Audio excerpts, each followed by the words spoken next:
The ambient glow of the electric lamps cast a sterile golden light across the private observation room of the Ramsey Clinic, the most exclusive and advanced neurological institution in 1928 New York. For Dr. Julian Ramsey, the world outside this controlled environment of science and logic barely existed. At 35, he was a titan in his field, a neurosurgeon whose hands were spoken of in hushed, reverent tones in medical academies from Boston to Berlin. He was a man of immense wealth, inherited and then vastly expanded, and he moved through life with a cool, detached precision that mirrored his work in the operating theater. His heart, it was whispered, was just another brilliant, intricate instrument he kept locked securely away. His current obsession was the woman in Observation Room 3. She had been found 3 days prior, a crumpled, beautiful ruin on the rain-slicked pavement near Grand Central Terminal, the victim of a hit and run. She had no identification, no purse, nothing to tether her to the world. She was a ghost, a blank slate brought to his door. He stood before the one-way observation glass, his arms crossed, his handsome face a mask of intense analytical concentration. The case was a frustrating enigma. Neurologically, she was almost perfect.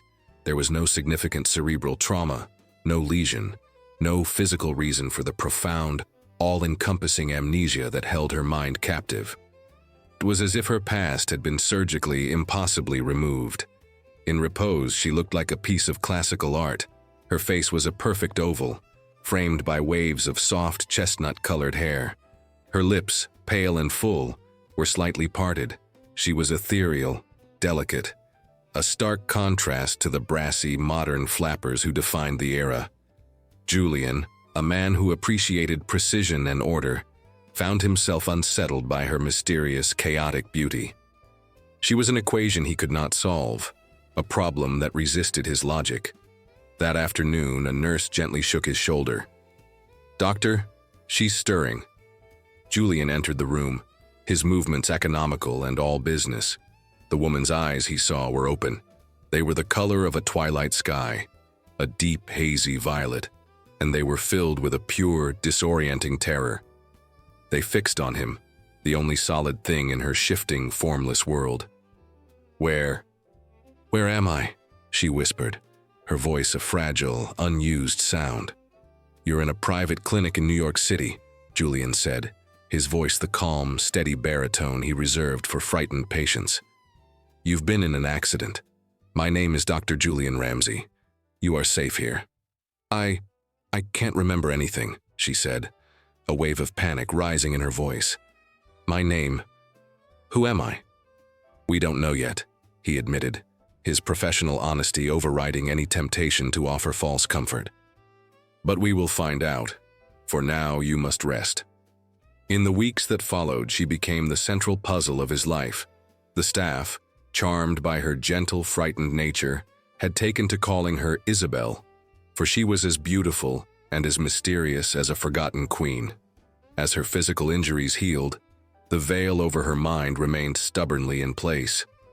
Julian spent hours with her each day, conducting a series of gentle tests and conversations, searching for any flicker of memory. She was a quick study of the present, learning the nurses' names, remembering the daily routines. But the past remained a locked, impenetrable door. There was a profound, almost childlike innocence about her that Julian found both fascinating and deeply unnerving.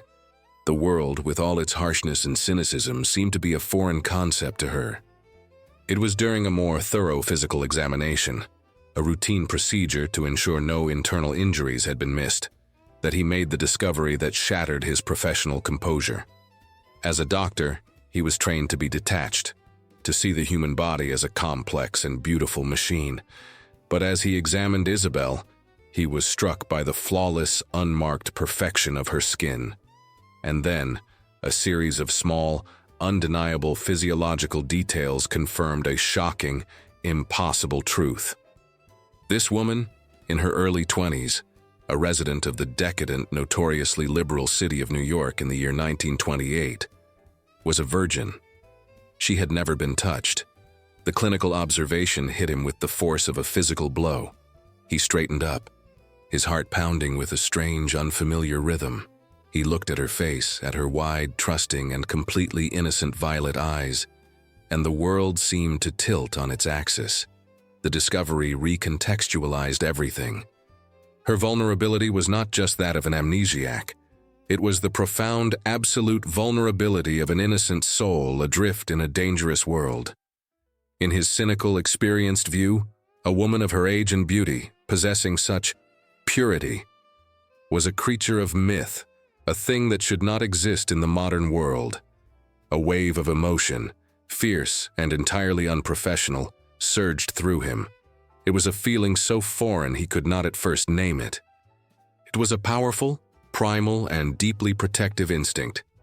He, the cold, detached surgeon, felt an overwhelming, undeniable urge to shield this woman, to guard her impossible innocence from the world that had already, in some way, tried to destroy it. The patient in room 3 was no longer just an interesting neurological case. She was a secret, a beautiful, impossible secret that had been inexplicably delivered into his care. And Dr. Julian Ramsey, a man who had never felt the need to protect anything but his own sterile, orderly world, now found himself the self-appointed guardian of a mystery that was beginning to feel more important than any scientific puzzle he had ever faced. The discovery of Isabel's profound innocence was a seismic event in the carefully ordered world of Dr. Julian Ramsey. It was a piece of data that did not fit any known equation. He had spent his career dissecting the complexities of the human mind, but he had always operated with a cool, clinical detachment. His patients were intricate puzzles to be solved, their emotions a variable to be managed, not felt. But this woman, this beautiful blank slate, had somehow bypassed all his defenses. His professional curiosity was now irrevocably intertwined with a fierce, personal, and deeply unsettling sense of protectiveness. His demeanor at the clinic shifted. The staff, long accustomed to his brisk, impersonal efficiency, now saw a different man. He took personal charge of Isabel's case, his involvement far exceeding what was medically necessary. He would spend hours in her room, not just conducting neurological tests, but simply talking to her. His voice a low, gentle murmur, trying to coax a flicker of memory from the quiet, empty spaces of her mind. He personally reviewed every meal tray, ensuring the food was to her liking. He restricted her visitors to only the most essential staff, creating a protective bubble around her. Agnes, the stern but kind-hearted head nurse who had worked with Julian for over a decade, watched this transformation with a mixture of astonishment and quiet approval. She had never seen her brilliant, emotionally distant employer show such personal investment in a patient. "He looks at her," she confided to another nurse, "not like a doctor looking at a case, but like a man looking at a rare and fragile treasure he has just unearthed." As the days turned into weeks, Isabel's physical strength returned. The bruises faded, and a healthy rosy color returned to her cheeks.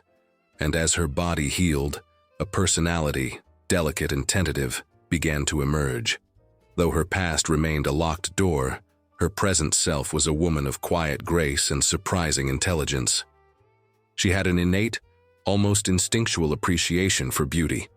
She would spend hours staring out the window at the small, manicured garden of the clinic, her violet eyes tracing the patterns of the leaves with an artist's focus. Noticing this, Julian began to bring things to her room to stimulate her mind. He brought her a set of sketching pencils and a pad of paper. Her hands, at first hesitant, soon moved with a fluid, natural grace, drawing the flowers from the garden with a stunning, delicate precision. She had a gift. He brought her books from his personal library, poetry, classic novels.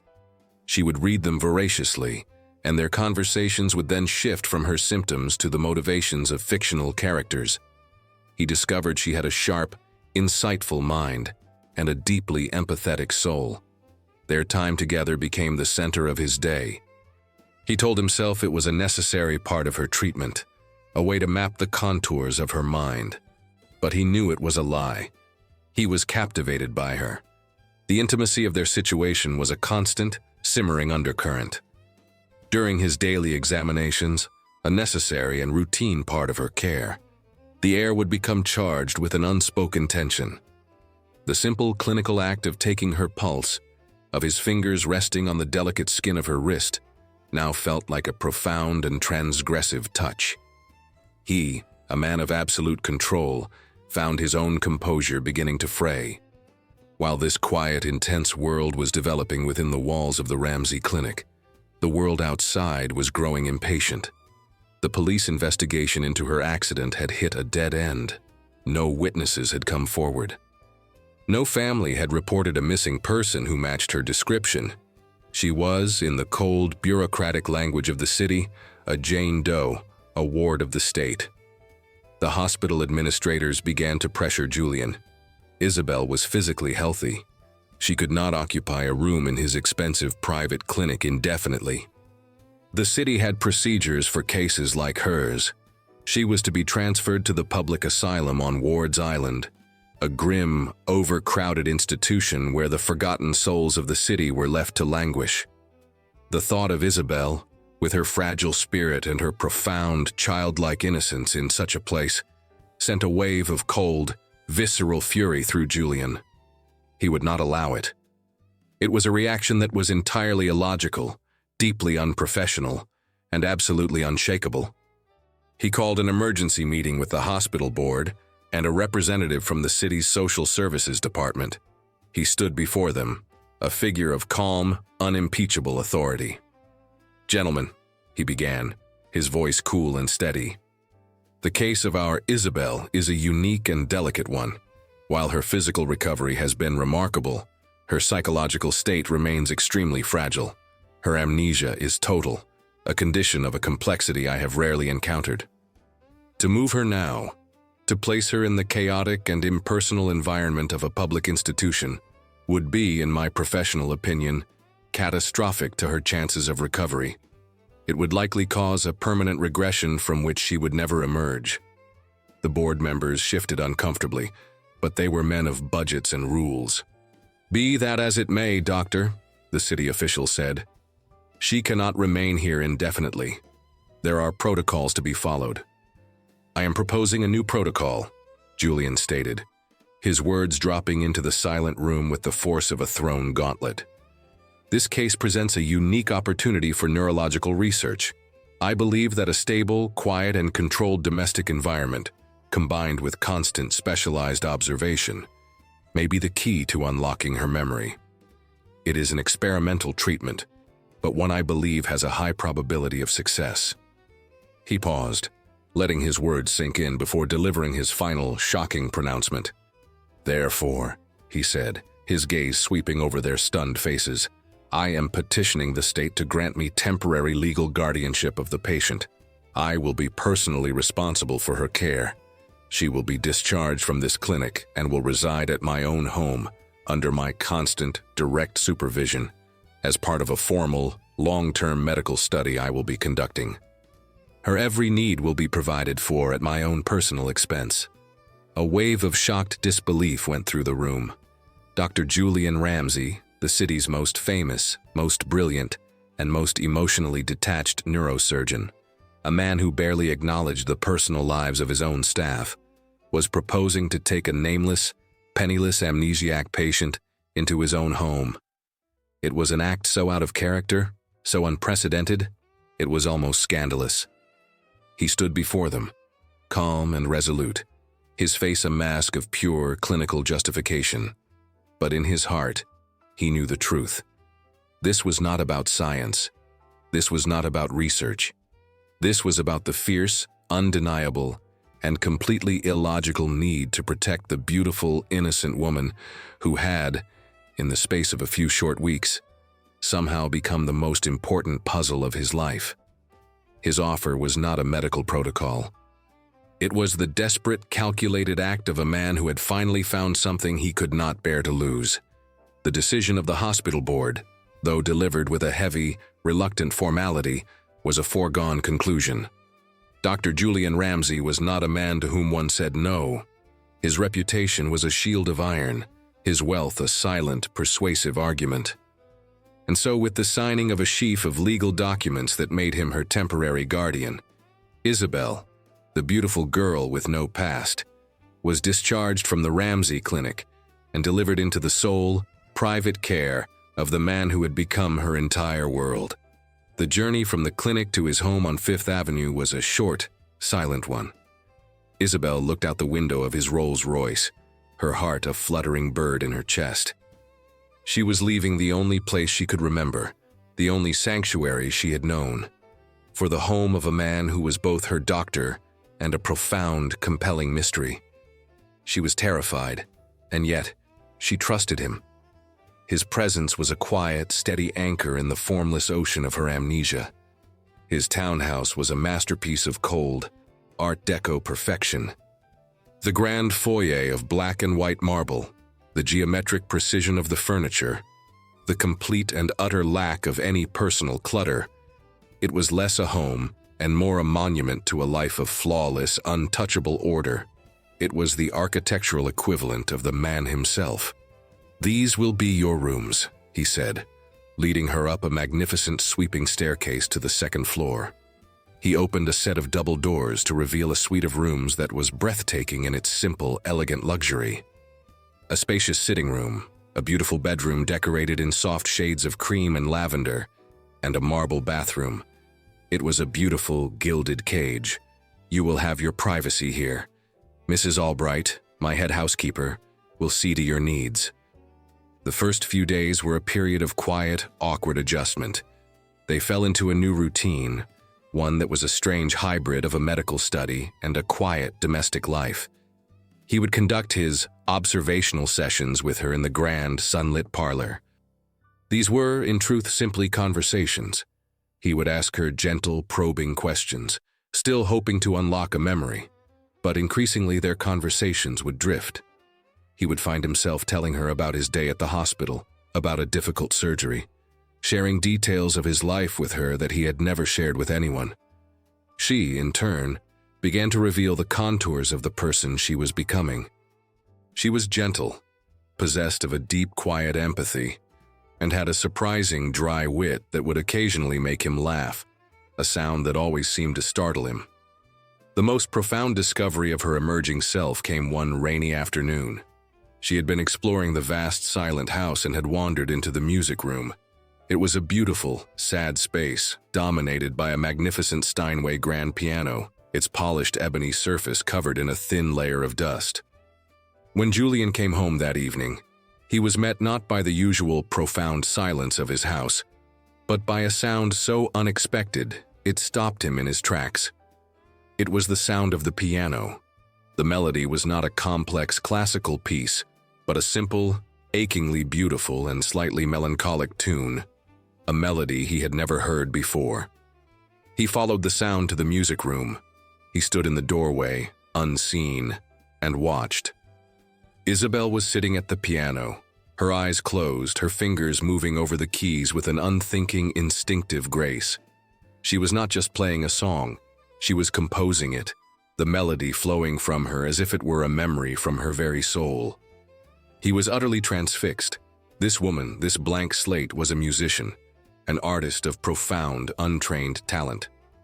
It was another piece of the puzzle, another hint of the incredible person who was locked away behind the veil of her amnesia. When she finished, the last sad note hanging in the air, a single tear traced a path down her cheek. "What was that?" he asked softly, his voice making her start. She turned, her violet eyes wide with surprise. I don't know," she whispered, looking down at her own hands as if they were strangers.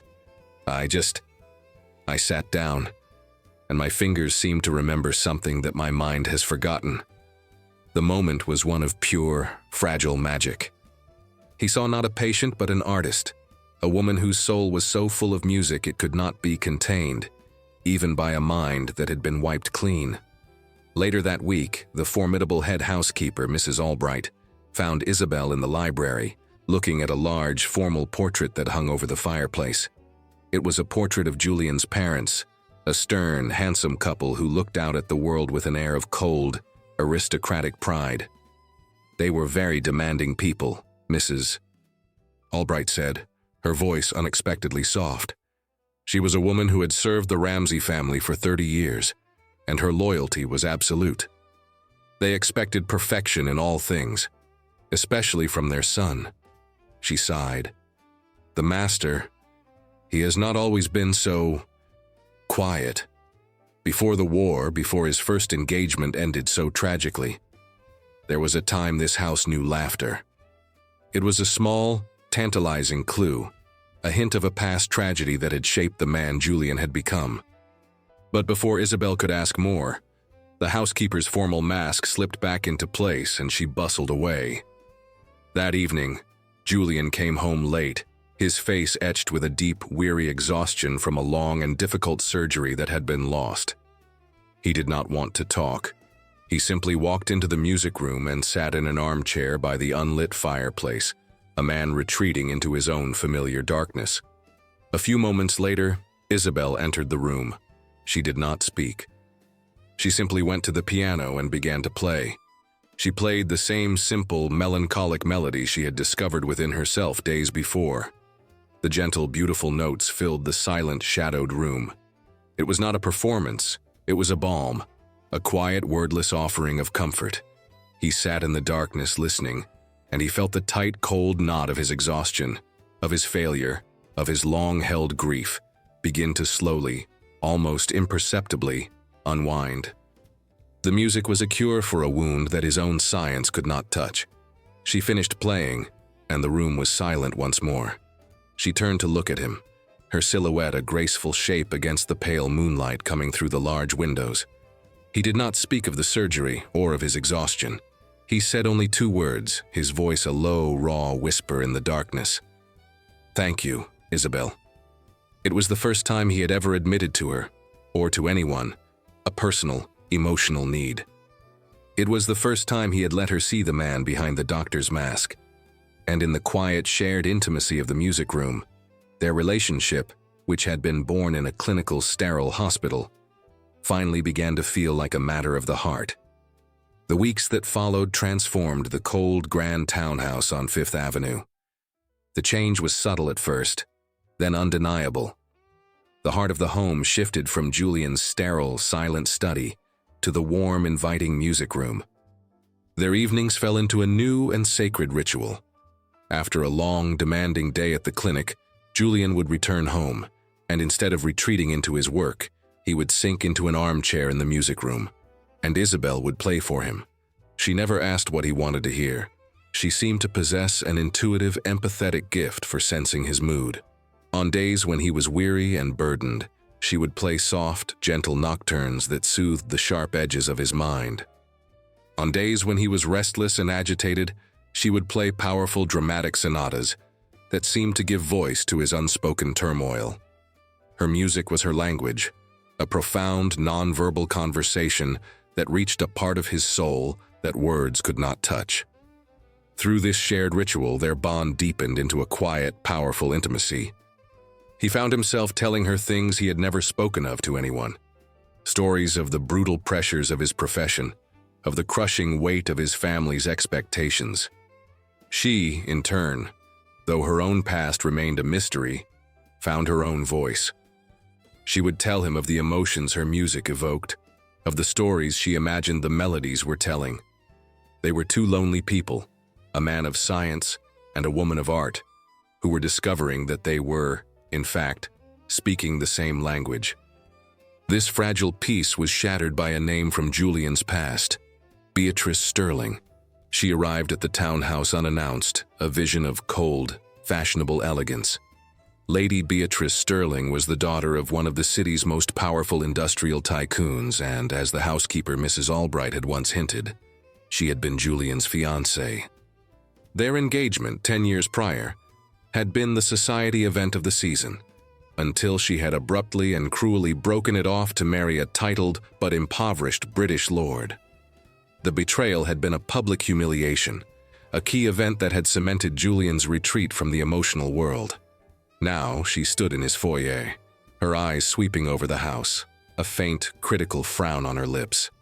"Julian, darling," she said, her voice a cool, practiced melody.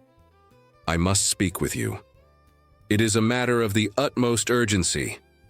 Her reason for being there was a desperate one. Her father, the formidable Arthur Sterling, was dying.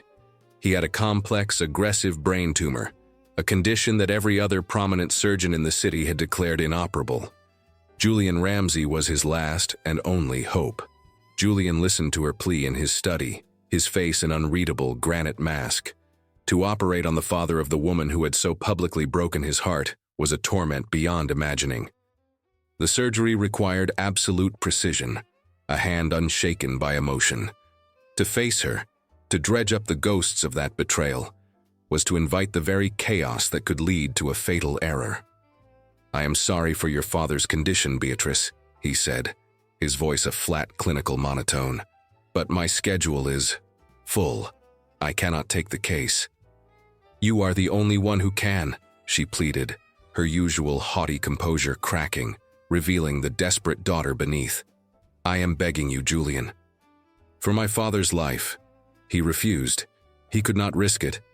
He escorted her out, his heart a cold, hard knot in his chest.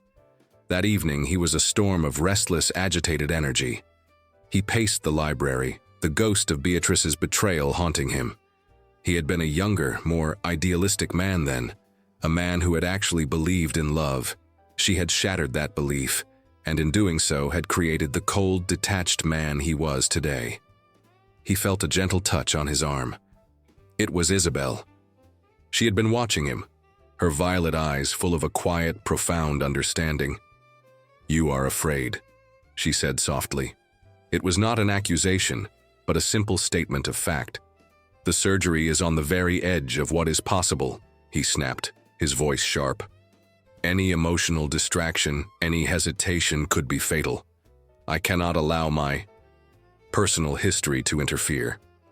"I do not believe you are afraid of failing the surgery," she said, her gaze unwavering. "I believe you are afraid of succeeding. If you save him, you will have to face her again, to face the past you have worked so hard to bury. It is easier to refuse."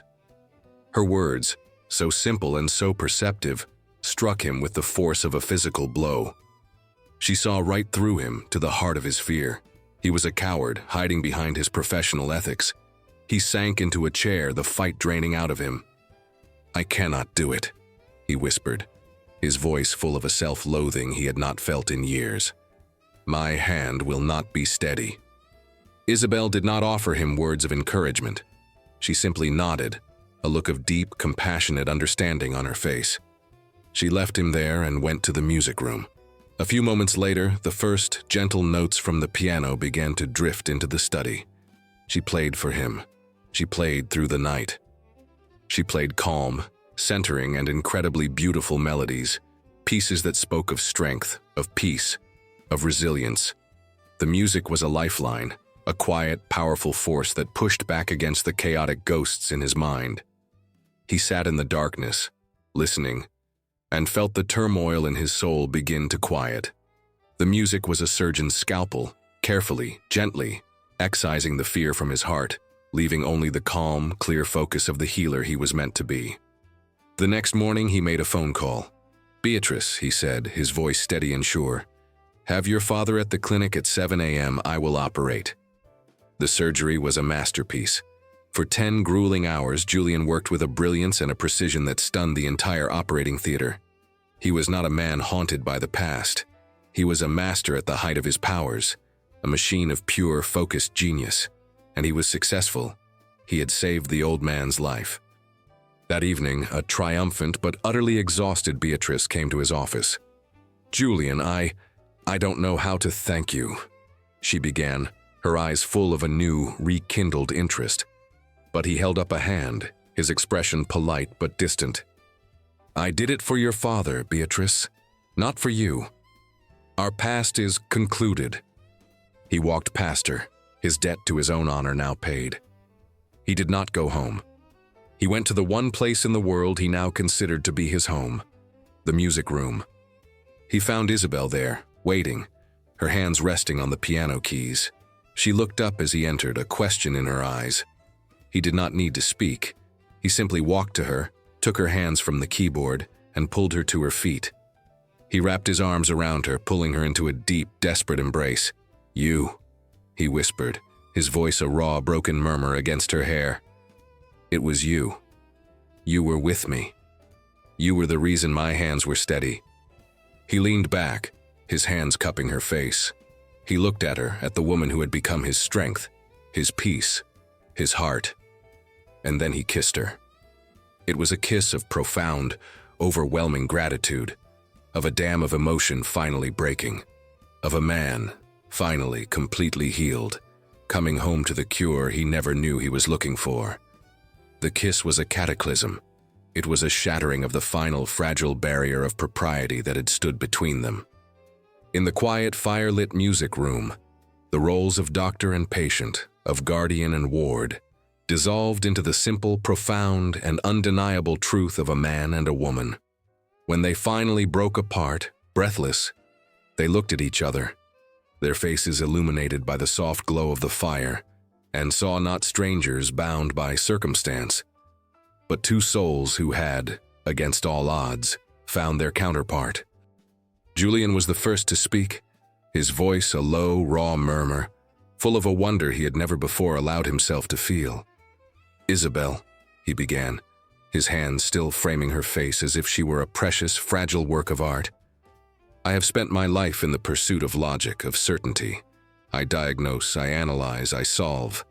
But you are a mystery I have no desire to solve, only to love." He took a deep breath, the confession he had held in his heart for weeks now pouring out. "I thought my life was complete. I had my work, my reputation, my orderly, silent world. I did not know how empty it was until you filled it with your presence, with your music. You have brought a chaotic, illogical, and breathtakingly beautiful light into my darkness. I am in love with you, Isabel. Not just the patient I cared for, but the woman you are, the artist, the gentle soul, the quiet, unshakable force who calmed my own personal storm. For Isabel, a woman whose entire existence was a question mark, his words were the first true, solid anchor she had ever known. Her past was a blank page, her identity a name given to her by nurses. But this feeling, this powerful, soaring emotion in her heart, as she looked at this good, kind, and honorable man, this was real. This was hers. "Julian," she whispered, her own voice thick with tears of a joy so profound it was almost painful. "My mind has no memories. But my heart, since the day I first woke up and saw your face, my heart has been learning how to remember what it feels like to be safe, to be seen, to be loved." She reached up, her hand covering his. "I may not know who I was, but I know with every fiber of my being who I want to be. I want to be the woman who loves you. Because I do. I love you, Julian Ramsey." His answering kiss was one of profound, overwhelming relief and joy. He lifted her into his arms and carried her to the soft chaise lounge by the fire. Their passion, so long suppressed by the constraints of their situation, now free to be expressed. It was a night of tender, beautiful discovery, a passionate confirmation of the love that had so quietly and so deeply taken root between them. They lay together for hours in the warm glow of the dying fire, their bodies and souls finally, completely, intertwined. In the quiet intimacy of the night, however, a new and complex reality began to dawn. "This changes everything," Julian murmured against her hair. "Our arrangement, my guardianship, it is all a fiction now. A lie I cannot continue to live." He sat up, pulling her with him, his expression now serious, determined. "I do not want to be your guardian, Isabel. I want to be your husband." The word, so impossible just a day ago, now seemed like the only logical conclusion in the world. But a shadow of a new fear crossed her face. "But Julian, you do not even know who I am," she whispered. "I have no name to give you, no family to stand with me, no past to share. You would be marrying a ghost." He took her face in his hands, his gaze intense and unwavering. "I am not in love with a ghost," he said, his voice a powerful, steady vow. "I am in love with you, the woman who is right here, right now, the woman who draws flowers with the soul of a master, the woman who plays the piano with a heart that remembers what her mind has forgotten, the woman whose courage and grace leaves me in awe. Your past does not matter to me. Our future is the only thing that does. He took the simple, beautiful sapphire ring from her finger, the one he had given her in their previous story, a symbol of their new beginning. He held it between them. I am not asking a stranger to be my wife. I am asking my best friend, my partner, the woman who saved me from myself. I am asking you, Isabel. He took a deep breath. Will you marry me? Will you do me the honor of creating a new name, a new history, a new life with me? She looked at him, at the absolute sincerity in his eyes, at the future he was offering her. A future not based on the past, but one they would write together from a blank page. The fear receded, replaced by a profound, radiant joy. Yes, she whispered, her voice full of a happy, tearful certainty. Yes, Julian, I will marry you. He slid the ring back onto her finger, no longer a symbol of a contract, but of a promise. Their engagement, born in the ashes of their separate, lonely pasts, was now a testament to the future they would build. As they held each other, a new and peaceful quiet settled over the room. Their journey was far from over. The mystery of her past still lingered, a quiet, unanswered question. But for the first time, it did not feel like a terrifying void. It simply felt like the beginning of a story, their story. And they would face the coming chapters, whatever they might hold together. The days that followed their engagement were a blissful, sun-drenched dream.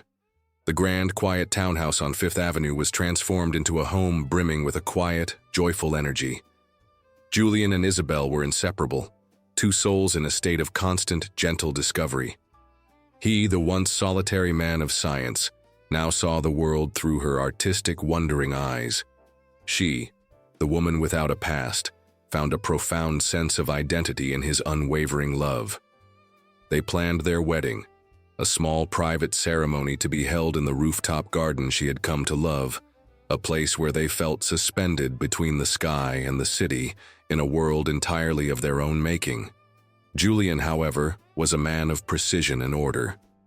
And there was one significant unresolved detail in their otherwise perfect life. His bride had no name. While he had declared in the passion of the moment that her past did not matter, the pragmatist in him knew that for them to build a real future, they had to, at the very least, understand the truth of who she was. For her sake, as much as for his own, he needed to try and unlock the door to her memory. With a heavy heart, knowing he was potentially inviting chaos into their sanctuary, he hired a private investigator. He chose the best in the city, a discreet, methodical man named Mr. Davies, known for his ability to find needles in the country's largest haystacks. Julian gave him the few scant clues they possessed: the date and location of her accident near Grand Central, a detailed physical description, and the small, unique, and slightly damaged locket that had been found in the pocket of her coat, its contents missing. While the investigation proceeded in the shadows, Julian and Isabel continued to build their life. He took her to the Metropolitan Museum of Art and watched, fascinated, as she was drawn instinctively to the works of the Impressionists, her violet eyes full of a deep, innate understanding of color and light. He took her to a symphony at Carnegie Hall and saw the way her hands would move subtly in her lap, as if her very fingers could feel the shape of the music. She was, he was certain, a woman of deep artistic sensibilities. The first breakthrough from the investigator came 2 weeks later. The locket, with its unusual hand-engraved filigree of a magnolia blossom, was not a common piece. After a painstaking search, Davies had traced its design to a single, exclusive jeweler in the French Quarter of New Orleans. It had been a custom piece, commissioned 5 years prior by one of the city's most notorious and powerful figures, a man named Marcel Moreau. The name sent a chill down Julian's spine.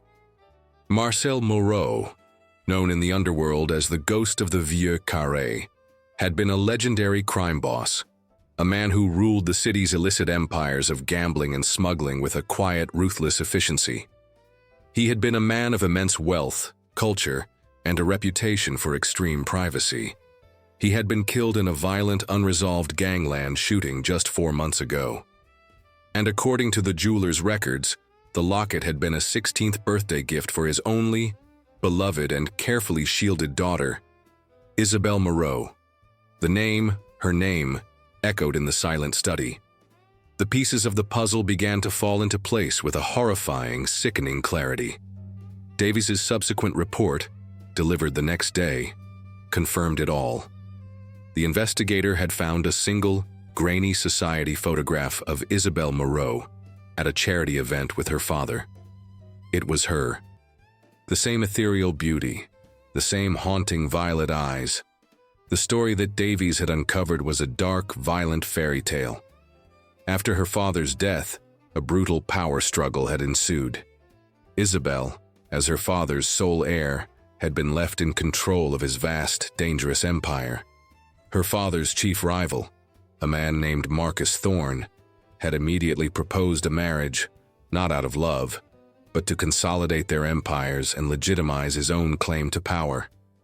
Isabel, a young woman of surprising strength and resolve, had refused. She would not be a pawn in their games. Her refusal was seen as a declaration of war. She had fled New Orleans, attempting to disappear in the anonymity of New York City. The accident at Grand Central had been no accident at all. It had been a deliberate, professional attempt on her life, an act of vengeance by the man she had spurned. The amnesia was not just a result of the impact. It was a psychological escape, a merciful shutting down of a mind that had endured too much terror. Julian sat alone in his study, the investigator's detailed report lying open on his desk. He stared at the photograph of the smiling, confident young woman who was his fiancée. The innocent, gentle, and pure soul he had fallen in love with. The woman who created beautiful music and drew flowers with an artist's hand was the heiress to a violent criminal empire. She was a woman with powerful, ruthless enemies who were, in all likelihood, still hunting for her. His entire orderly world seemed to tilt on its axis. He was Dr. Julian Ramsey, a man whose name was a synonym for integrity and respectability. His life was one of science, of healing, of order. To marry Isabel now would be to invite the chaos, the violence, and the scandal of her world into his own. It would be a professional and social suicide. His family's name would be forever tied to the criminal underworld of New Orleans. Beatrice, his former fiancée, would be proven right. He thought of the life he had planned for them. A quiet, respectable marriage, a home filled with art and music, a peaceful existence shielded from the ugliness of the world. But her world was not one of peace. It was one of violence and shadows. He got up and walked to the music room, drawn by an invisible thread. She was there, at the piano, her back to him, her fingers moving over the keys, creating another of her haunting, beautiful melodies. She was the picture of grace, of peace, of a profound and untouchable innocence. He stood in the doorway, his heart a battlefield of conflicting emotions. The logical, rational part of him, the surgeon, screamed that this was madness. He had to end it. He had to protect his name, his career, his very life. But then there was the man who had been woken from a decade of lonely slumber by this woman's presence. The man who had found in her a reason to live, not just to exist. The man who was hopelessly, irrevocably in love. He looked at the woman he loved, the beautiful, mysterious Amnesiac, and he saw her not as the daughter of a gangster, but as a survivor, a woman of incredible, hidden strength, a queen who had been cast out of her own dark kingdom. The choice before him was stark. It was a choice between the safe, sterile, and lonely world he had always known, and a dangerous, uncertain, but infinitely more vibrant future with her. It was a choice between his reputation and his heart.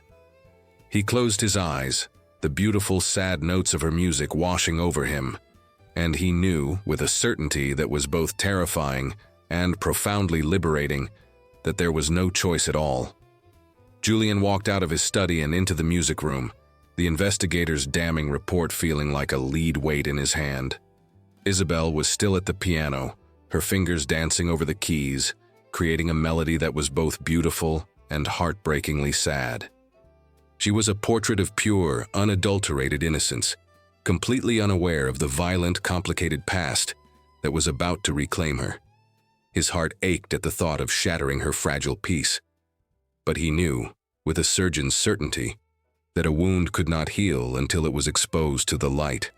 He waited until she had finished her piece, the last note hanging in the air like a question mark. "Isabel," he said, his voice gentle, "we need to talk." She turned, a soft, questioning smile on her face that faltered when she saw his grave expression. He led her to the parlor, and with a heavy heart, he began to speak. He laid out the entire story the investigator had uncovered. He told her name, Isabel Moreau. He told her of her father, Marcel, the powerful, cultured, and ruthless crime boss of New Orleans. He told her of the empire she had inherited, of the forced marriage she had been fleeing, and of the man who had tried to have her killed, a rival gangster named Marcus Thorne. He watched her face as he spoke, searching for any flicker of recognition, but there was none. Her violet eyes were wide with a mixture of horror, disbelief, and a profound, disorienting confusion. The story he was telling was that of a stranger, a violent, sordid tale that had nothing to do with the gentle, artistic soul she had come to know as herself. When he finished, she was silent for a long time, her hands twisting in her lap. "So I am the daughter of a criminal," she whispered, the words tasting like poison in her mouth. "And I am in danger. We are in danger," he corrected her softly. She looked up at him, a new, terrible understanding dawning in her eyes. "No, Julian," she said, her voice shaking as she stood up. "You are in danger because of me. I will not let you do this. I will not let my past destroy your life." She looked around the beautiful, orderly room. "I do not belong here. I will leave. I will disappear. He will never find me." "And where will you go?" he asked, his voice calm, though his heart was breaking at her pain. "Back to a world that does not know you. You have no money, no identity beyond the one we have created here. To leave is to walk back into the same vulnerability that nearly got you killed. I will not allow it." "You must," she cried, her voice cracking with a desperate anguish. "Do you not see?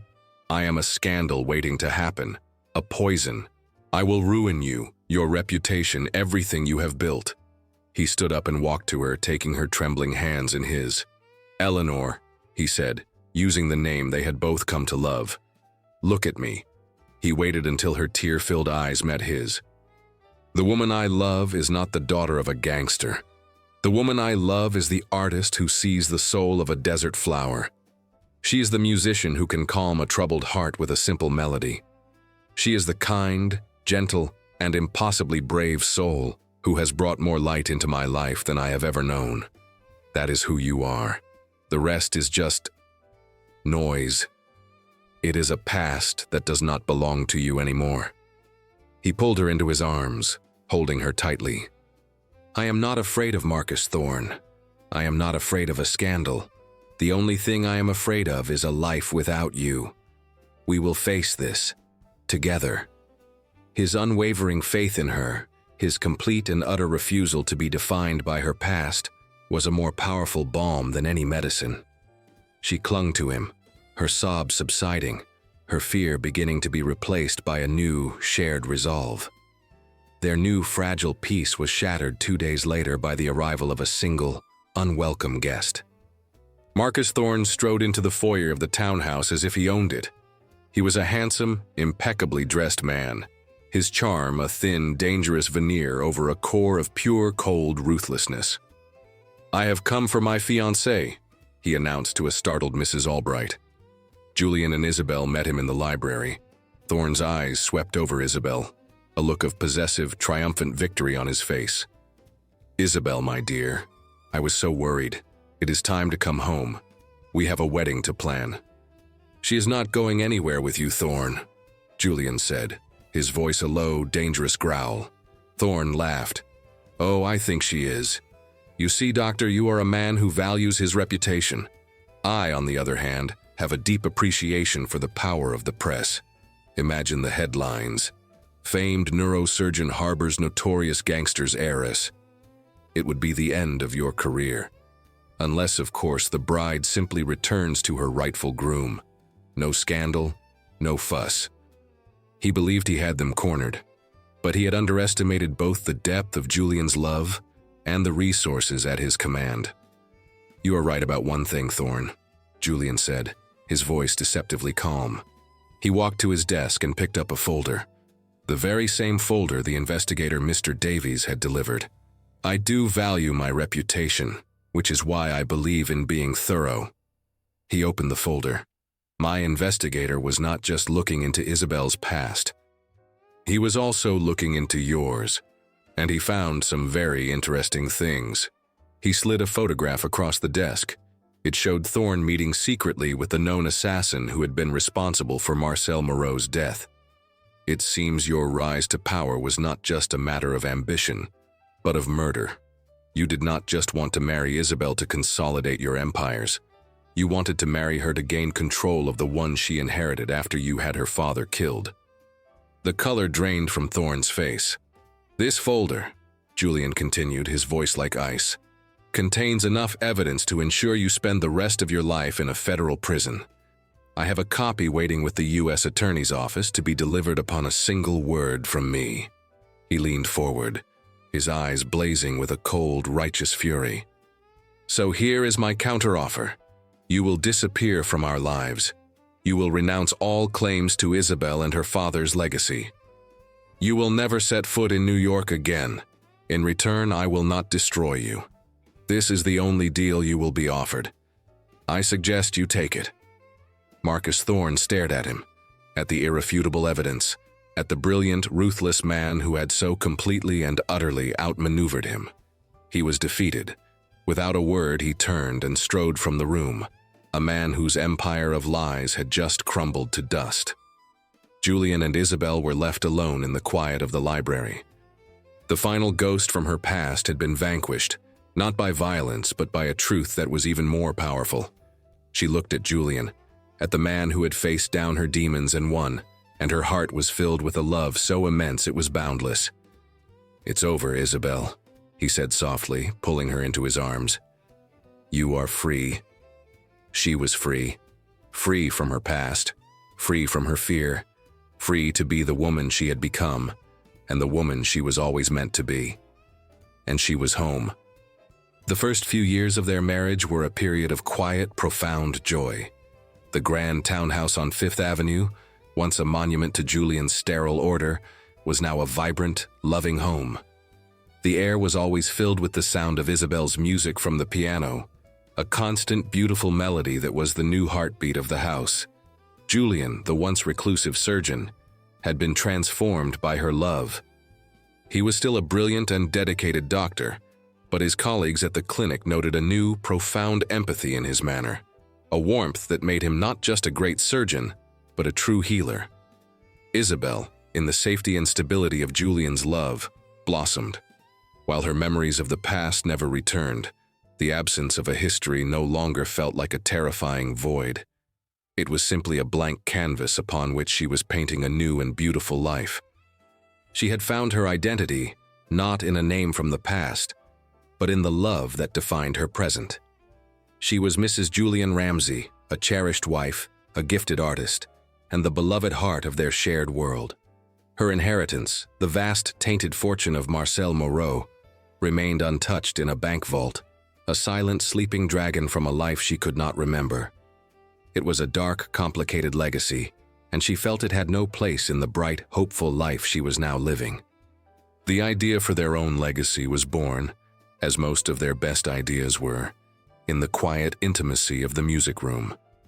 Julian had been telling her about a particularly heartbreaking case at the clinic, a young orphan girl suffering from polio, who was not just physically crippled but emotionally withdrawn, lost in a world of silent fear.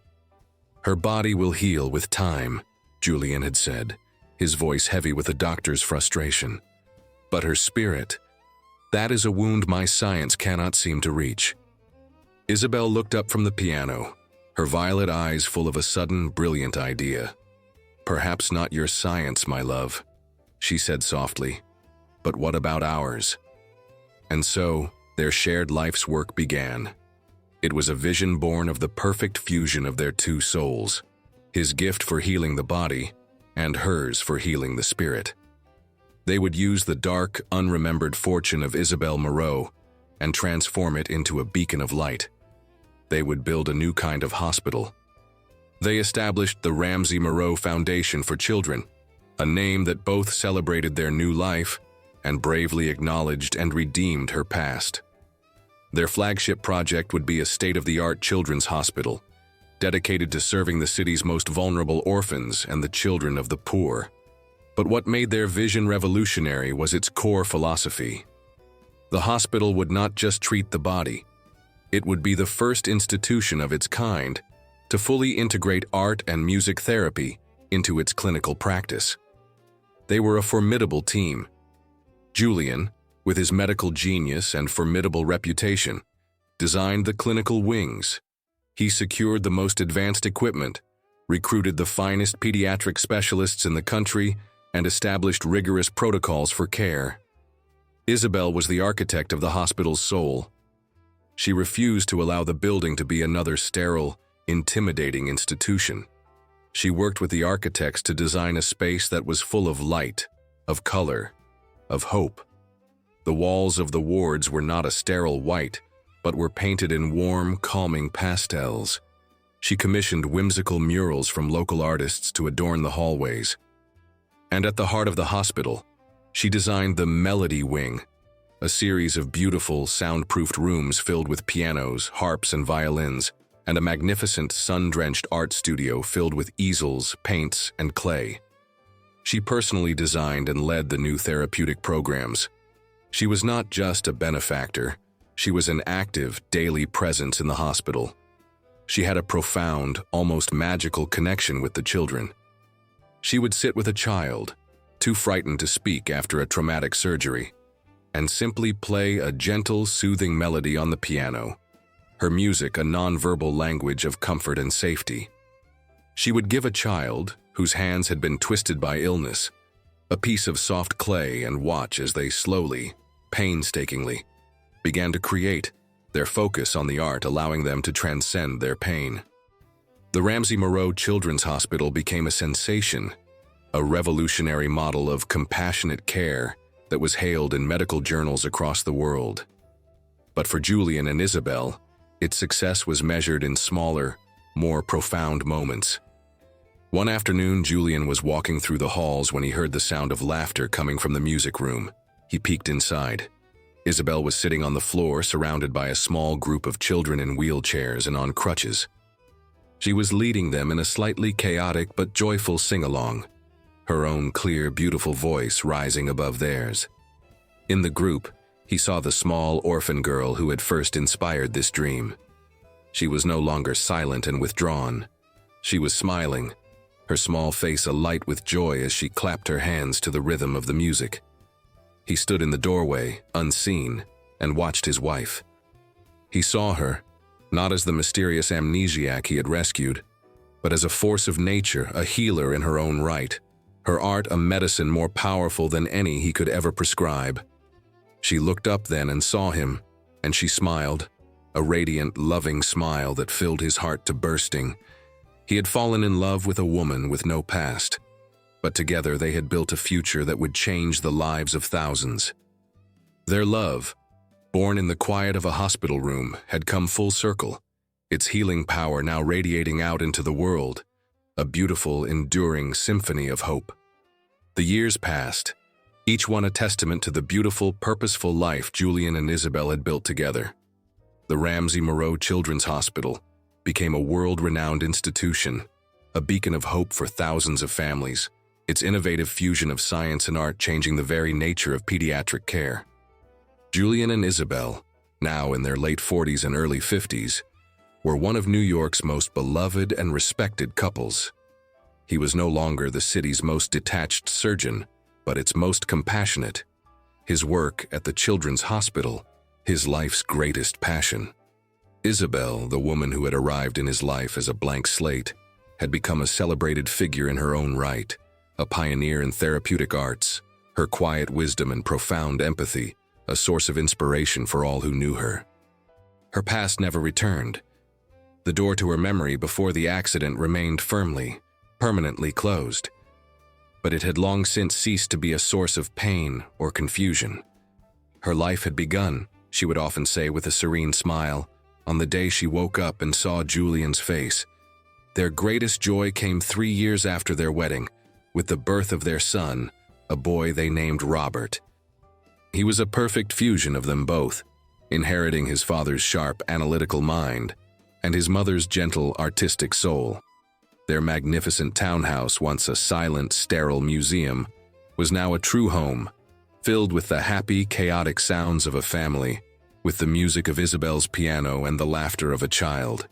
One cool autumn evening in 1940, some 12 years after they had met, Julian and Isabel stood at the front of a grand ballroom at the Waldorf Astoria. The city was hosting a gala to honor them for their transformative contributions to public health. It was a world of glittering chandeliers, of elegant gowns, of the city's most powerful and influential figures, all gathered to celebrate their work. As Julian finished his speech, giving heartfelt thanks to the community, a young, ambitious reporter from the New York Times approached Isabel. "Mrs. Ramsey," the reporter began, "your story is an inspiration to us all. But if I may ask a personal question, does it never trouble you to not know your own history, to not know the family you came from?" Isabel looked at the young reporter, her violet eyes full of a quiet, profound peace. "I used to believe that a person was the sum of their memories," she said, her voice a soft, clear melody that drew the nearby guests into a quiet circle around them. "But I have learned that this is not true. We are not defined by the past we are given. We are defined by the future we choose to create." She turned her gaze across the room, to where her husband, Julian, was watching her, his eyes full of a love so powerful it was a tangible presence. "I do not have a memory of my first family," she said, her voice full of a happy, unwavering certainty. "Because my true life, my real memory, began on the day I met my husband, and we, together, began to build our own. My history is not in a past I cannot recall. It is here, in this room, in the good work we have done. It is in the home I share with the man I love, and it is in the future we see in our son's eyes. I have all the memories I will ever need." A hush fell over the crowd, her simple, profound words a more powerful statement than any grand speech. Later that night, they returned home. The house was quiet, their son asleep upstairs. They stood alone in the music room, the place where their true story had begun. "You never cease to amaze me, Isabel," Julian said, pulling her into his arms. "You are the wisest woman I have ever known." "I only spoke the truth of my heart," she whispered, her head resting on his chest. "It is the most beautiful truth I have ever heard," he said, his voice a low, reverent murmur. "I spent the first half of my life diagnosing the problems of the mind. But you taught me how to diagnose the heart. You were the one case I could never solve with science. The mystery I never wanted to unravel." He leaned down and kissed her, a deep, comfortable kiss that spoke of years of shared love and understanding. The brilliant surgeon and the woman with no past had found in each other a love that was more real and more lasting than any memory. Theirs was a legacy written not in the annals of history, but in the lives they had healed, in the family they had created, and in the beautiful, ongoing symphony of their shared life. Our past does not have to be the author of our future. A life is not defined by the memories we have lost, but by the new ones we have the courage to create. True identity is not found in who we were, but in who we choose to become every single day. The most profound healing begins when we stop searching for the missing pieces of our past and start building a new, whole future with the love that is right in front of us. Your life is a blank canvas. Do not be afraid to pick up the brush and paint a masterpiece.